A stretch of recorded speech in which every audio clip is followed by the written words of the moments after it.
O Canal do Panamá. Atalho náutico entre os oceanos Atlântico e Pacífico. Quando o canal ficou pronto em 1914, era uma grande maravilha da engenharia, que poupava os navios de uma travessia de 2 semanas ao redor da América do Sul. Mas os novos supercargueiros de hoje o colocaram numa delicada encruzilhada. Mudanças no comércio mundial estão colocando pressão nos engenheiros para considerarem se podem ou se devem reprojetar o canal. A menos que o Panamá possa recriar o canal para o século XXI, ele poderá vir a se tornar ultrapassado e obsoleto.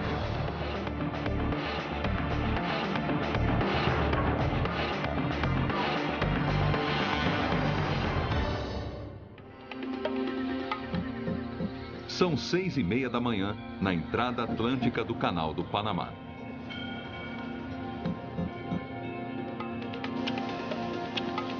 O piloto Dave Sharman está se preparando para assumir o controle de um petroleiro russo.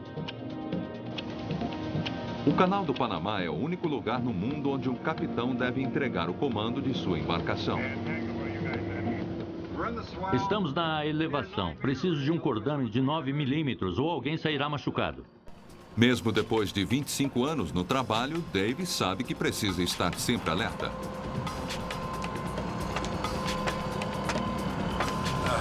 Bom dia, como vai? Bom dia e bem-vindo a bordo. Obrigado. Navegar pelo canal é um trabalho de muita pressão e grande habilidade, do início ao fim. Capitão. Sim, Bom dia, David Sherman. bem-vindo a bordo. Mesmo o menor erro poderia ser catastrófico. Aqui estão os navios de hoje. São necessários 8 anos de treinamento intenso para se tornar um piloto do canal. Hoje, existem menos que 200 destes pilotos no mundo inteiro. Num dia comum, 36 navios passarão pelo canal nas 2 direções, transportando 450 mil toneladas de carga. Se o canal for bloqueado, todo esse comércio internacional sofrerá uma parada devastadora. Do lado atlântico do canal, Dave terá de navegar por 3 eclusas que elevarão o petroleiro por 26 metros para liberá-lo no Lago Gatun.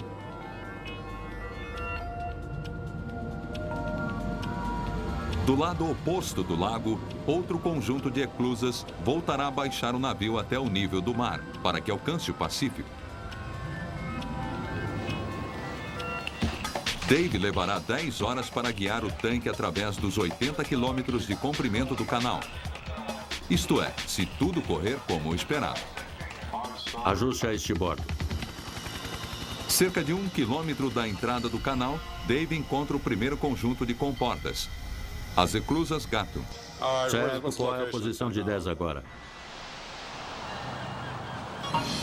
Cada eclusa consiste de 3 câmaras separadas, mas conectadas entre si. Quando o navio entra no primeiro compartimento da eclusa, trabalhadores especialmente treinados atiram cordas para prender cabos de aço com 2,5 centímetros de espessura, na proa e na popa do navio. Eles são conectados a locomotivas de alta potência, que se deslocam ao longo dos 2 lados do canal. Estas locomotivas são capazes de rebocar 32 toneladas. É equivalente a puxar 2 jatos de caça F-14. Mas serão necessárias 6 locomotivas para guiar este navio de 60 mil toneladas para o interior da câmara da eclusa. Dave diminuiu os motores. Suas habilidades de piloto estão prestes a serem testadas. O capitão russo está nervoso. Seu navio possui 32 metros de largura. A câmara fechada possui apenas 33,5 metros de largura. Isso deixa apenas 75 centímetros de folga de cada lado.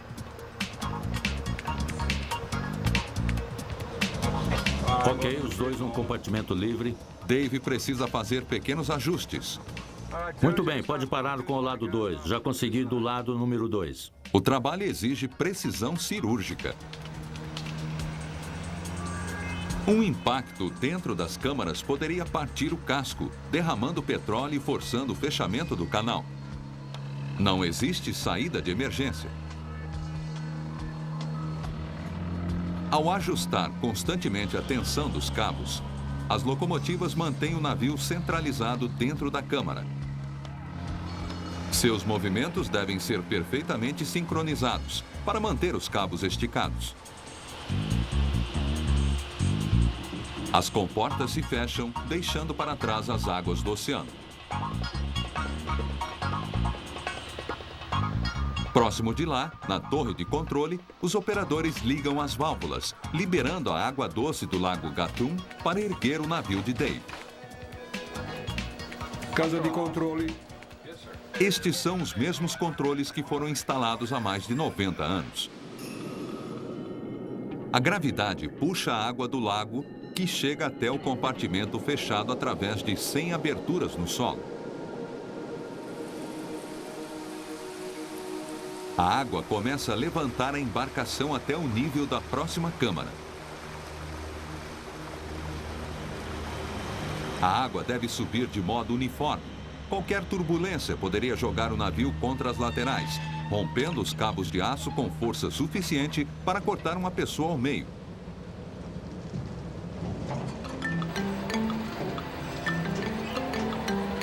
Depois que o navio foi erguido, as locomotivas sobem para a próxima elevação.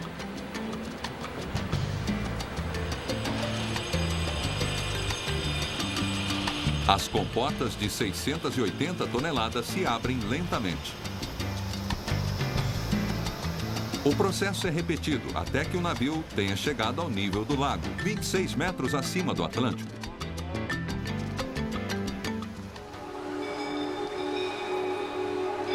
Um petroleiro deste tamanho é considerado um navio Panamax, porque é do tamanho máximo que pode passar através do Canal do Panamá. Quando o canal foi inaugurado em 1914, o tamanho das eclusas no Panamá era, na verdade, responsável por ditar os padrões para a construção de navios. Mas os novos supercargueiros ameaçam fazer com que o canal se torne obsoleto. Eles podem carregar 3 vezes mais carga do que um navio comum e ultrapassam muitos limites de tamanho do canal. O Canal do Panamá exigirá eclusas totalmente novas porque o tráfego está crescendo e os navios estão ficando cada vez maiores. No futuro, o Canal do Panamá poderia perder muito dinheiro porque o tráfego no canal diminuiria. É apenas uma questão de tempo. Se o Canal do Panamá não se expandir com a indústria dos cargueiros comerciais, em breve ele se tornará uma relíquia do passado.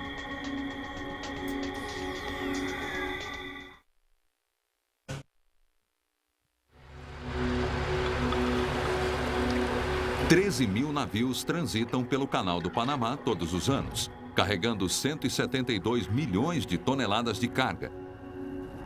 Esta passagem transcontinental gera quase $600 milhões em taxas de pedágio para o governo panamenho. Mas toda esta renda pode ser perdida, a menos que o canal seja reformado para atender às necessidades da navegação moderna.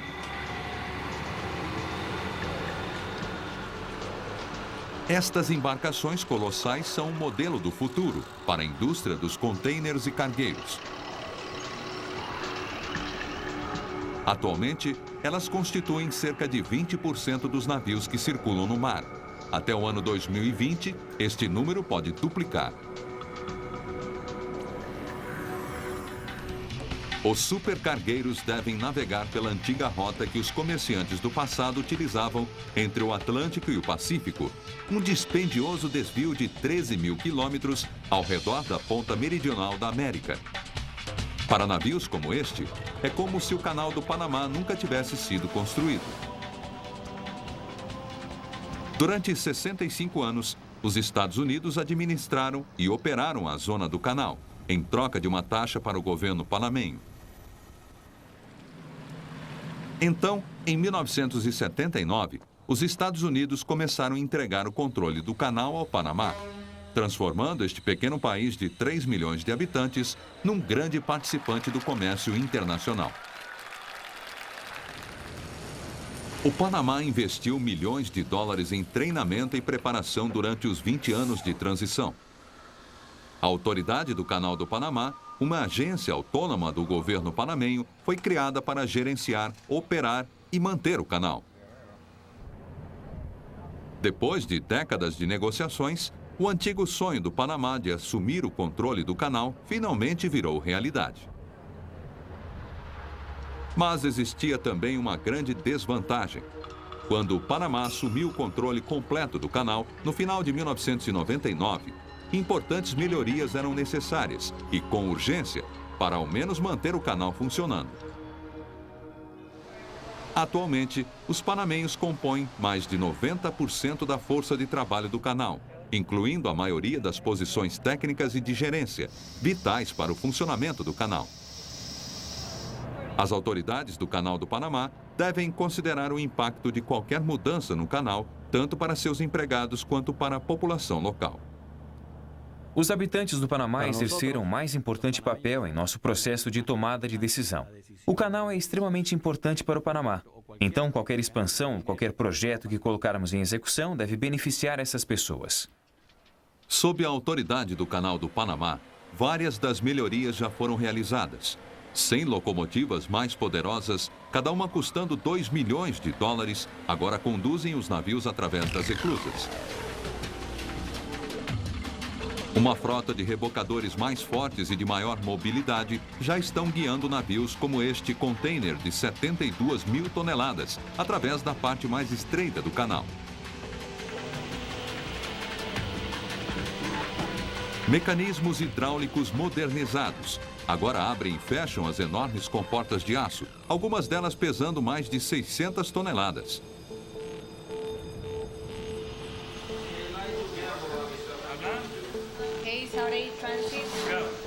Sistemas de comunicação entre navio e terra firme, tão vitais para a segurança, também foram atualizados. Um sistema de posicionamento global ajuda os engenheiros a monitorar o movimento de vários navios dentro do canal, com uma precisão incrível. E num futuro próximo, sistemas de rastreamento a bordo se tornarão obrigatórios para os navios que atravessam o canal. Mas estas melhorias são muito mais fáceis de colocar em prática do que a ampliação do canal.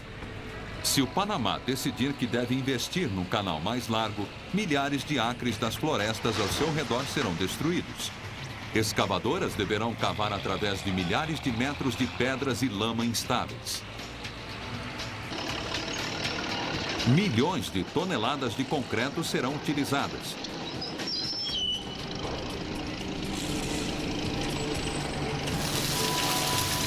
Mas o maior de todos os desafios da engenharia será a construção de novas eclusas ao lado das atualmente utilizadas. Passagens grandes o suficiente para acomodar os novos supercargueiros. Com 3 vezes o tamanho das originais, estas novas eclusas serão as maiores do mundo. Estamos utilizando atualmente uma tecnologia que não existia em 1904. Acho que podemos resolver os problemas de engenharia que estamos enfrentando. Acredito que existem soluções.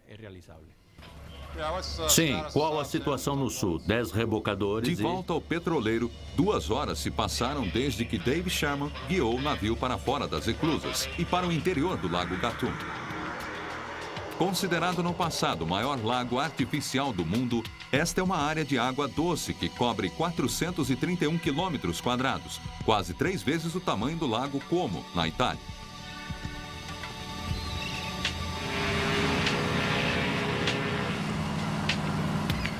O lago é, na verdade, o grande motor que faz o canal funcionar.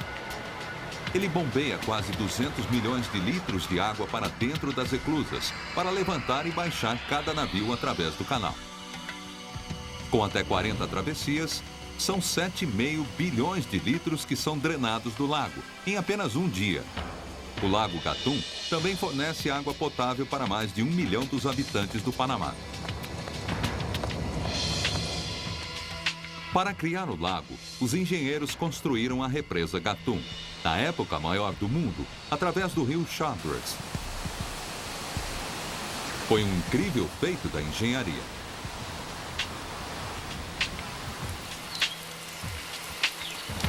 O reservatório de 418 quilômetros quadrados é reabastecido pelas fortes chuvas no Panamá, mas não é o que acontece sempre. As temporadas de pouca chuva podem fazer com que o nível das águas do lago caia, evitando que os navios cruzem com suas cargas máximas. Eles devem retirar sua carga para reduzir a profundidade. Ironicamente, muita chuva pode causar outros tipos de problemas.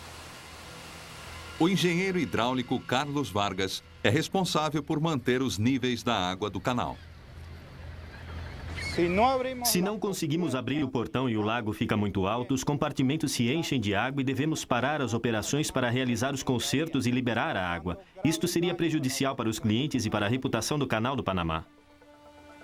O ideal é que o nível da água no lago seja mantido a 26 metros acima do nível do mar.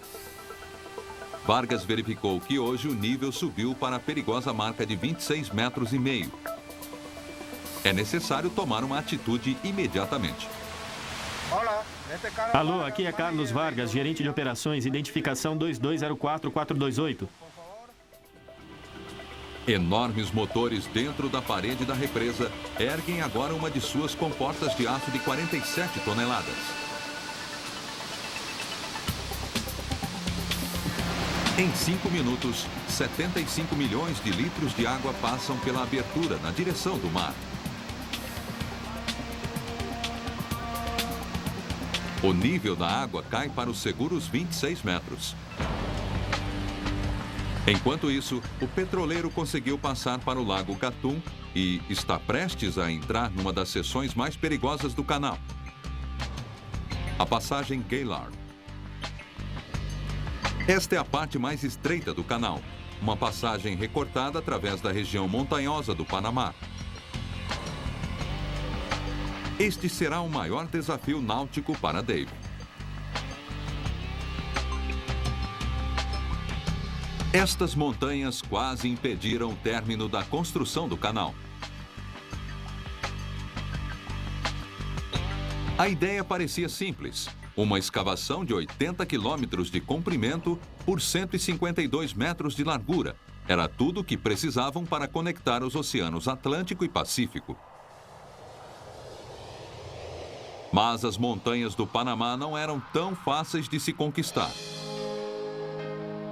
Uma ambição ingênua fez com que o empreendedor francês Ferdinand de Lesseps assumisse o projeto em 1873. De Lesseps havia participado de um outro triunfo da engenharia, a construção do Canal de Suez, no Egito.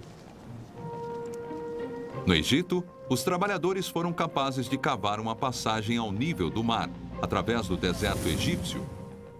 Apesar de ter metade do comprimento do Canal de Suez, o Canal do Panamá apresentou muito mais problemas do que de Lesseps havia previsto. Não só as montanhas, mas também as doenças tropicais, como a malária e a febre amarela. Naquela época, os cientistas não sabiam que os mosquitos eram vetores destas doenças fatais. Os trabalhadores morreram num índice alarmante, mas por mais problemáticos que fossem os mosquitos e as montanhas, estes não eram os únicos obstáculos.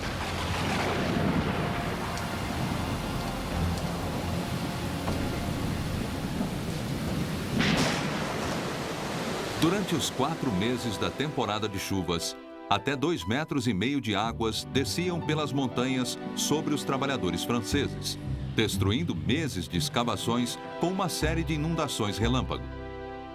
Parecia que a situação não poderia ficar pior quando, em 1882, o maior terremoto da história do Panamá atingiu a região.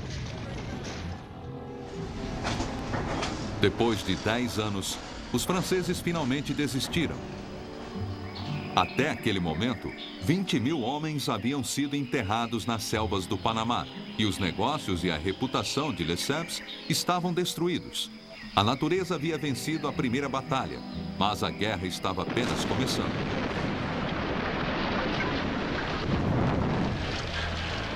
O próximo visionário a abraçar o projeto do Canal do Panamá foi Theodore Roosevelt, o 26º presidente dos Estados Unidos. Mesmo através das montanhas, Roosevelt acreditava que esta passagem interoceânica era crítica para reforçar o poder naval dos Estados Unidos através dos 7 mares. Ele escolheu John Stevens como engenheiro-chefe do projeto do Canal do Panamá em 1905. Stevens nunca havia construído um canal na vida, mas tinha um plano interessante.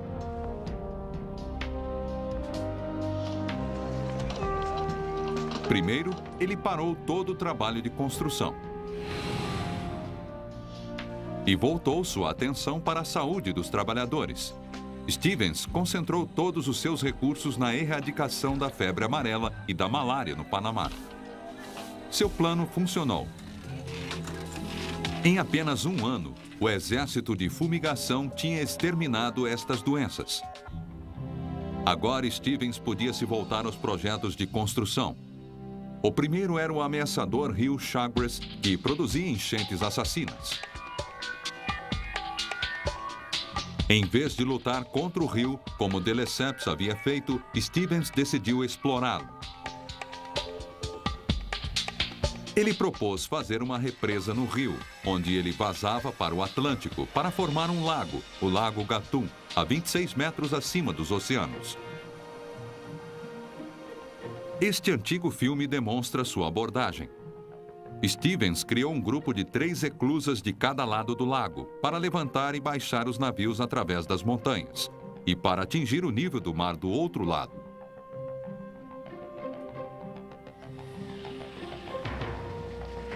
Foram consumidos 4 anos e milhares de trabalhadores para terminar a construção das reclusas.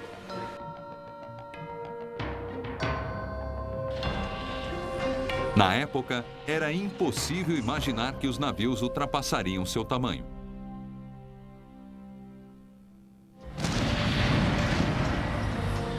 Enquanto isso, exércitos de homens lutaram para explodir, cavar e retirar a terra para criar um canal através das montanhas. As temperaturas na passagem Gaillard podiam ultrapassar os 40 graus. Como um operário escreveu para sua família, era como trabalhar no inferno. Mas por mais desconfortável que fosse o clima no Panamá, os deslizamentos de terra representavam uma ameaça muito maior. Trabalhar na passagem era um pesadelo para os engenheiros. Como você pode ver, o tipo de material que você tem aqui é muito difícil de se trabalhar. Mesmo a escavação em si criava deslizamentos. O Canal do Panamá finalmente foi inaugurado em 1914, mais de 30 anos depois do início das escavações, e custou 400 milhões de dólares e mais de 30 mil vidas. O canal foi considerado uma maravilha da engenharia de alta tecnologia, um testemunho do potencial ilimitado da engenhosidade humana.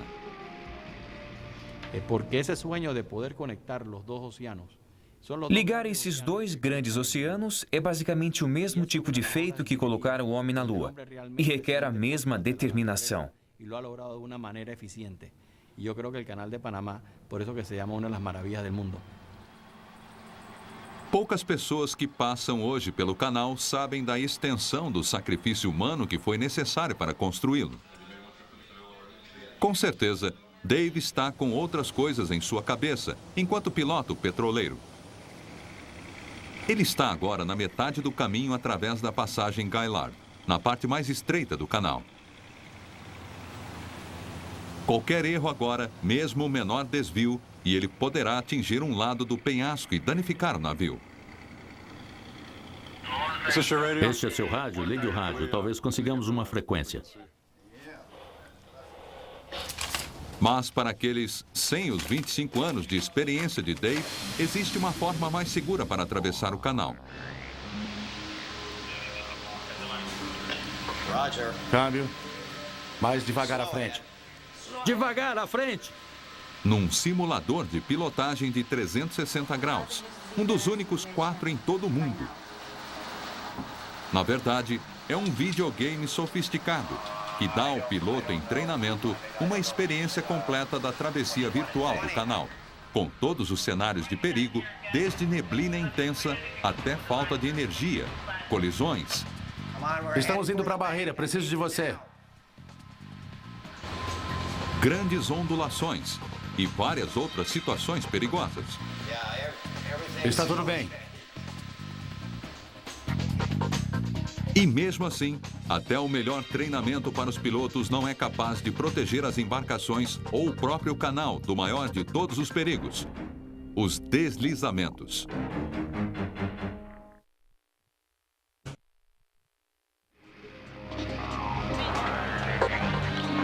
Quando o Canal do Panamá foi concluído em 1914, ele foi considerado um marco da engenharia e um testemunho da incrível capacidade humana. Atualmente, os modernos cargueiros estão começando a ultrapassar as medidas de seus canais, forçando os engenheiros a considerar o replanejamento do canal numa escala ainda maior.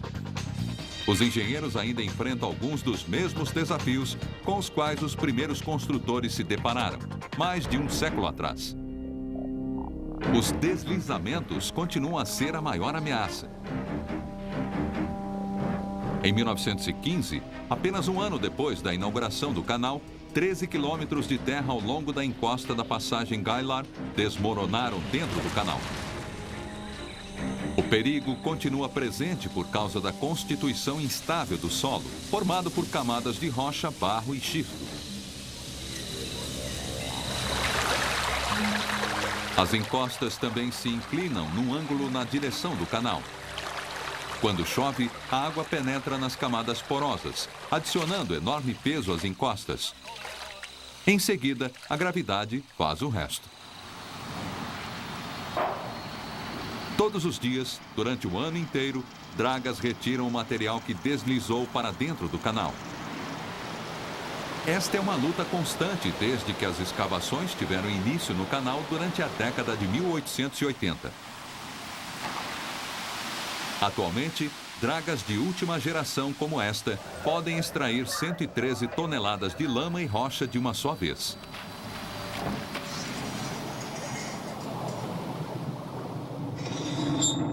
Num dia comum, elas escavam lama o suficiente para encher 170 piscinas olímpicas.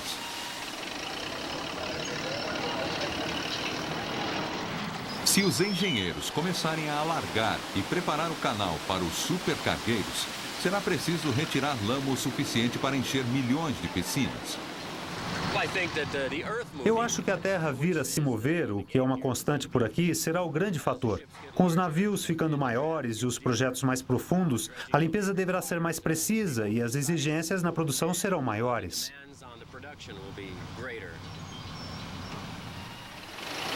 Mas a retirada do barro não será suficiente para alargar e aprofundar o canal.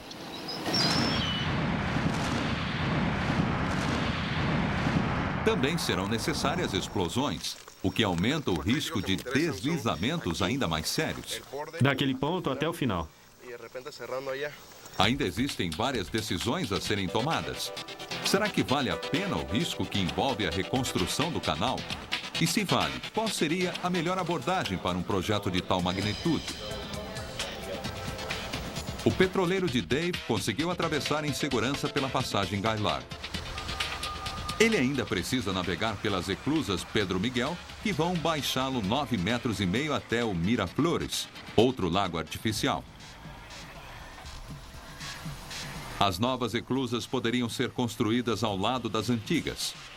Navios menores continuariam a utilizar as comportas antigas, enquanto os supercargueiros passariam pelas novas.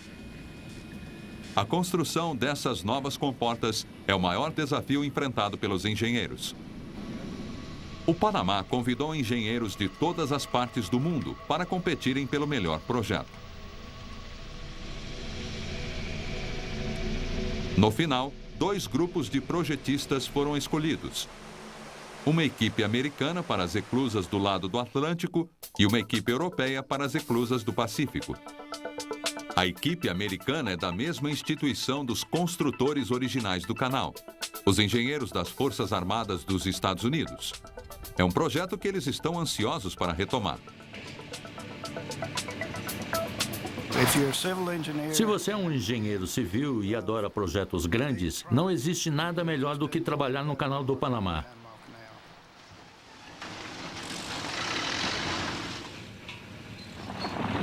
A geologia do Panamá sempre foi o maior obstáculo. Então, o tipo de rocha deve ditar como as Forças Armadas devem projetar as comportas do Atlântico. O lado do Atlântico possui pedras mais maleáveis. O lado do Pacífico possui pedras muito duras. E isso significa que existe uma grande diferença no tipo de estrutura que você projeta. Para construir novas eclusas nas rochas maleáveis e instáveis, os engenheiros estão procurando novas tecnologias, como as que estão sendo utilizadas no rio Ohio, em Olmsted, Kentucky.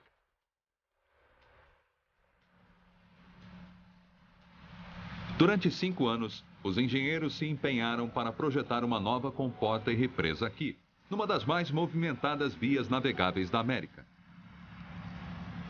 Se tivessem fechado as comportas enquanto construíam a nova represa, teriam perdido $2 milhões por dia em receita. Os engenheiros propuseram uma alternativa radical para construir a represa na água. Em vez de criar uma enorme área seca de construção no meio do rio, eles pré-fabricaram em terra seções da gigante estrutura. E as levaram pelo rio, onde a capacidade de flutuação faz com que fiquem 10 vezes mais leves. Os componentes menores são rápida e facilmente conectados, formando estruturas maiores. O mesmo método pode ser usado para construir as eclusas do Canal do Panamá no Atlântico. Mas as novas comportas do Canal do Pacífico enfrentam um problema diferente: as poderosas marés do oceano. 2 vezes por dia, as marés na entrada do Pacífico sobem e descem 6,5 metros, colocando enorme pressão nos portões das passagens deste lado. Para lidar com esta pressão, os antigos engenheiros construíram altas comportas, que são as mais altas e mais fortes do canal. Mas estas comportas, para as novas eclusas do Pacífico, devem ter o dobro do tamanho, quase o equivalente a um prédio de 10 andares. Bem, eu acho que o mais difícil são as barreiras da eclusa, porque elas são estruturas de aço bastante complicadas.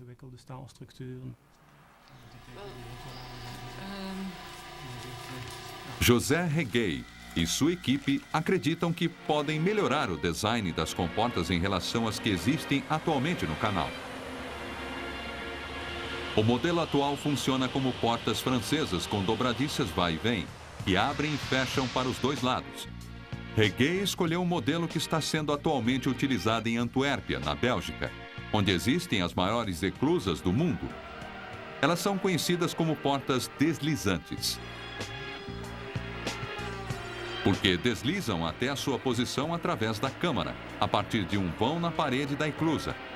Elas são mais grossas e, por isso, mais fortes e mais capazes de enfrentar a incrível pressão da água. Além disso, a água entra na câmara através de um conjunto de canos que é mais eficiente do que o sistema de circulação de água do Canal do Panamá. Nós temos os sistemas de encher e esvaziar através das paredes laterais, o que é muito mais fácil e menos complicado do que os sistemas de vazão através do fundo dos compartimentos.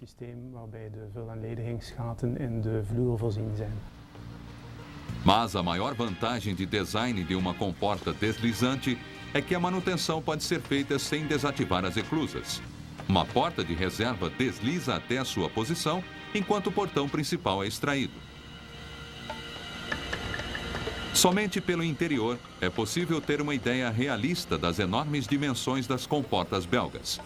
Seu comprimento é de 2/3 de um campo de futebol, 7 andares de altura e 18 metros de largura. Elas fazem com que as comportas do Panamá pareçam portas de uma casa de bonecas. Na doca seca, este portão pesa 1.400 toneladas, o equivalente a 5 Boeings 747. Mas por mais pesadas que sejam estas comportas, as que forem projetadas para o Panamá deverão ser 2 vezes mais pesadas. Como os engenheiros moverão uma comporta de 2.700 toneladas, através de uma passagem de 60 metros de largura? Eles não precisam. Como mostra este modelo, a flutuação na água reduz o peso real das comportas vazadas para apenas 90 toneladas. Mas, antes de qualquer projeto ser aprovado, eles devem realizar testes nos laboratórios, com modelos em escala como este aqui. Operado pelos engenheiros das Forças Armadas dos Estados Unidos no Mississippi. Trabalhar aqui no laboratório de pesquisa militar vem sendo muito divertido para mim. Com frequência, somos acusados de ser garotos grandes com brinquedos grandes. E é realmente muito divertido, especialmente quando vemos algo que ajudamos a projetar e podemos fazer muito melhor. Os engenheiros testam como será a atuação das novas eclusas sob a alta pressão da água.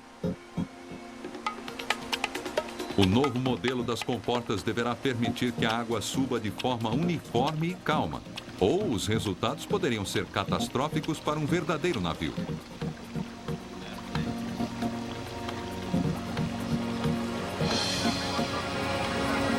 A ameaça de um acidente nunca está longe das mentes dos engenheiros e pilotos do canal, como Dave Sharp. Ele está prestes a guiar um petroleiro através do último conjunto de eclusas perto da entrada do canal no Pacífico. A travessia do canal custou ao dono do petroleiro $295 mil em taxas. Mas isto é pouco, se compararmos a longa e perigosa viagem ao redor da América do Sul. Antes do Panamá ampliar seu canal para acomodar os supercargueiros, existe mais um desafio da engenharia a ser superado. O que será usado como força motora nas novas eclusas? A água é a força que move todos os sistemas de eclusas. Mas o Lago Gatun não comporta água suficiente para levantar os meganavios através das novas câmaras. Os engenheiros devem resolver o problema da água, ou seus sonhos de ampliar o canal para os novos supercargueiros nunca se realizarão. A equipe do projeto explorou 3 opções. Uma era reduzir o número de câmaras nas eclusas, de 3 para 2. Um número menor de câmaras poderia economizar água, porém uma câmara a menos poderia colocar em risco a água potável de milhões de panamenhos. Isso aconteceria porque a água salgada que atualmente entra na câmara mais próxima ao oceano é diluída pela água doce em 2 outros compartimentos. Remover uma câmara significa que mais água salgada pode entrar no lago.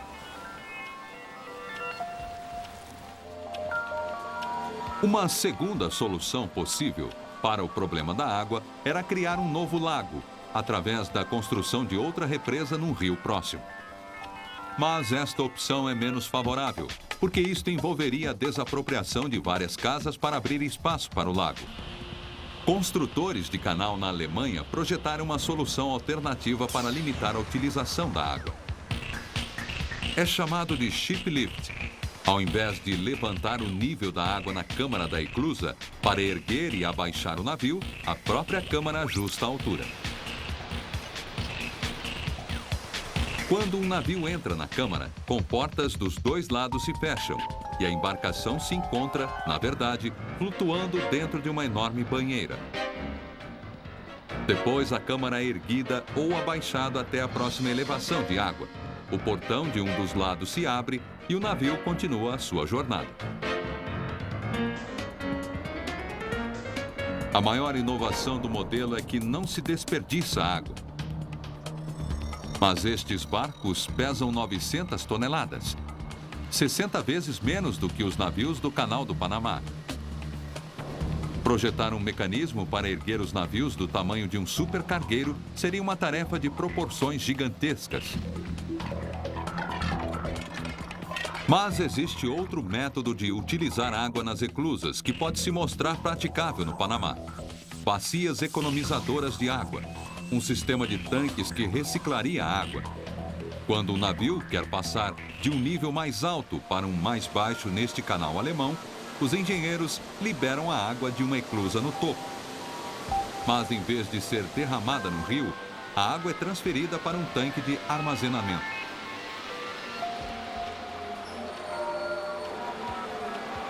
Em seguida, quando outra embarcação deve ser erguida para uma região mais alta, os engenheiros podem utilizar a água reciclada que se encontra nos tanques.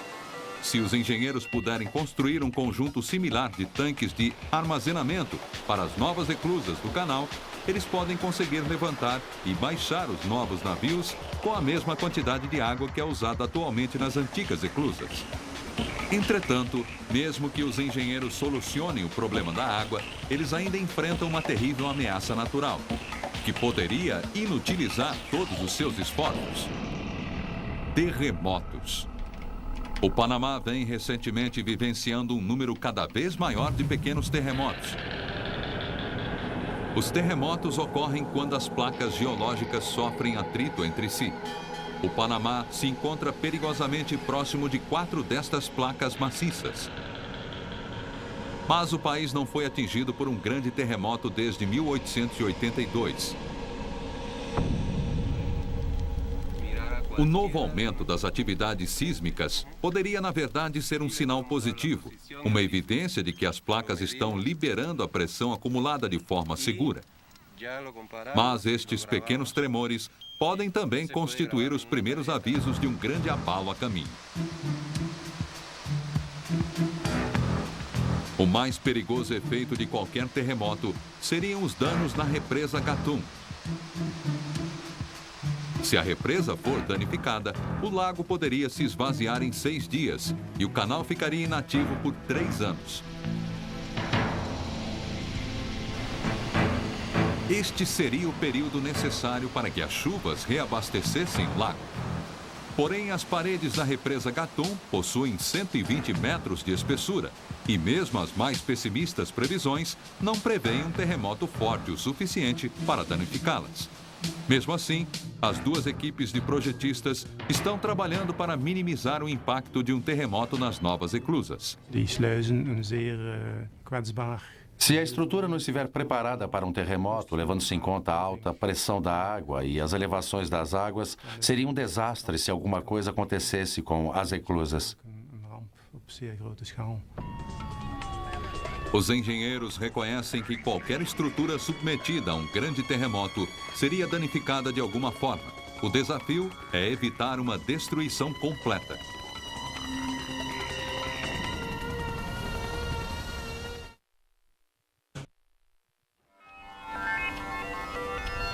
Por quase um século, o Canal do Panamá vem sendo uma ligação vital para o comércio internacional.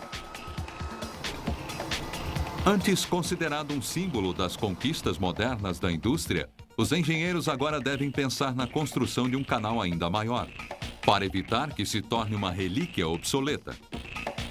Mesmo com soluções para todos os desafios técnicos que podem enfrentar, a natureza ainda pode derrotá-los. Será que as novas e gigantescas comportas sobreviverão a um grande terremoto? Um cenário provável de um desastre pode ser mais ou menos assim. O ano é 2030. As maiores eclusas do mundo estão agora funcionando. Os trabalhadores da torre de controle monitoram cuidadosamente as localizações de todos os 68 navios que se encontram no canal. Um supercargueiro carregando 8.000 containers da Alemanha para Los Angeles acaba de passar pela última das 3 novas eclusas do lado do Atlântico. Quando, de repente, um forte terremoto de 8,6 na escala Richter atinge a região. O navio balança violentamente, seu enorme casco de aço batendo contra as paredes da eclusa. Engradados de 100 toneladas são jogados como se fossem blocos de brinquedo. Os cabos de aço se partem como cordas de violão.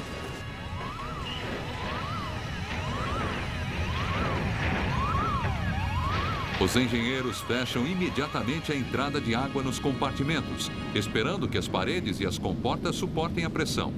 30 segundos depois, tudo está terminado. As eclusas sofreram alguns danos, mas ainda funcionam.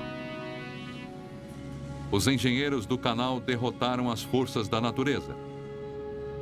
Pelo menos é assim que eles esperam que aconteça. Mas ninguém saberá com certeza até que o canal seja realmente reconstruído.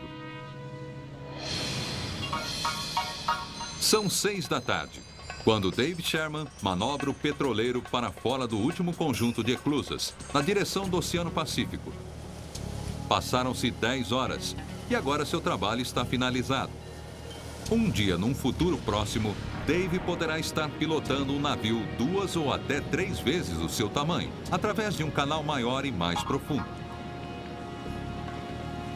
Mas aumentar o canal apresenta mais desafios para os engenheiros do que aqueles enfrentados pela equipe de construção original. Sem dúvida, o projeto é um grande jogo, mas os ganhos podem ser extraordinários.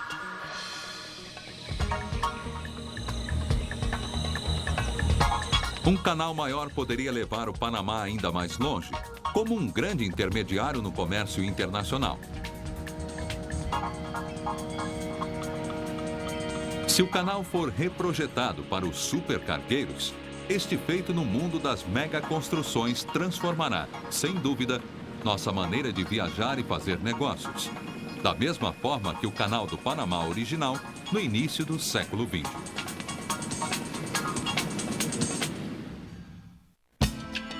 Versão brasileira Clone.